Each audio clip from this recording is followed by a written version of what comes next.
ಕೋಟ್ಯಾಂತರ ರೂಪಾಯಿ ಮೌಲ್ಯದ ಮರಗಳನ್ನು ಕಡಿತು ಮಾರಾಟ ಮಾಡಿರುವ ಆರೋಪದ ಹಿನ್ನೆಲೆಯಲ್ಲಿ ಮೈಸೂರು ಕೊಡಗು ಸಂಸದ ಪ್ರತಾಪ್ ಸಿಂಹ ಅವರ ಸಹೋದರ ವಿಕ್ರಮ್ ಸಿಂಹ ಅವರನ್ನ ಅರಣ್ಯಾಧಿಕಾರಿಗಳು ವಶಕ್ಕೆ ಪಡೆದುಕೊಂಡಿದ್ದಾರೆ. ಹಾಸನ ಭಾಗದಲ್ಲಿ 126 ಮರಗಳನ್ನು ಕಡಿದು ಅಕ್ರಮವಾಗಿ ಸಾಗಾಟ ಮಾಡಿದ ಪ್ರಕರಣಕ್ಕೆ ಸಂಬಂಧಿಸಿದಂತೆ ವಿಕ್ರಮ್ ಸಿಂಹ ವಿರುದ್ಧ ದೂರು ದಾಖಲಾಗಿತ್ತು. ಪ್ರಕರಣ ಸಂಬಂಧ ಹೇಳಿಕೆ ಪಡೆಯಲು ವಿಕ್ರಮ್ ಸಿಂಹರನ್ನ ಸಂಪರ್ಕಿಸಲು ಯತ್ನಿಸಿದ್ರು ಅರಣ್ಯಾಧಿಕಾರಿಗಳು. ಆದರೆ ತನಿಖಾಧಿಕಾರಿಗಳಿಗೆ ಸಂಪರ್ಕಕ್ಕೆ ಸಿಗದೆ ವಿಕ್ರಮ್ ಸಿಂಹ ತಲೆಮರೆಸಿಕೊಂಡಿದ್ದ.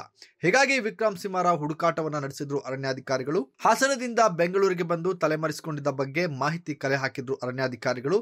ಈ ಕಾರ್ಯಾಚರಣೆಯಲ್ಲಿ ಸಿಸಿಬಿ ಅಧಿಕಾರಿಗಳನ್ನ ಸಹಕಾರ ಕೂಡ ಕೇಳಿದ್ರು. ಅದರಂತೆ ಕಾರ್ಯಾಚರಣೆಗೆ ಇಳಿದಿದ್ದ ಸಿಸಿಬಿ ಸಂಘಟಿತ ಅಪರಾಧ ವಿಭಾಗ ಸಿಬ್ಬಂದಿ ಪೊಲೀಸ್ ಸಿಬ್ಬಂದಿಯ ಸಹಾಯ ಪಡೆದು ವಿಕ್ರಮ್ ಸಿಂಹರನ್ನ ಬಂಧಿಸಲಾಗಿದೆ. ಬಳಿಕ ಅರಣ್ಯ ಇಲಾಖೆ ಅಧಿಕಾರಿಗಳಿಗೆ ಹಸ್ತಾಂತರ ಮಾಡಿದ್ದಾರೆ ಸಿಸಿಬಿ ಪೊಲೀಸರು. ಸದ್ಯ ವಿಕ್ರಮ್ ಸಿಂಹ ಹಾಸನ ಅರಣ್ಯಾಧಿಕಾರಿಗಳ ಬಂಧನದಲ್ಲಿದ್ದಾನೆ.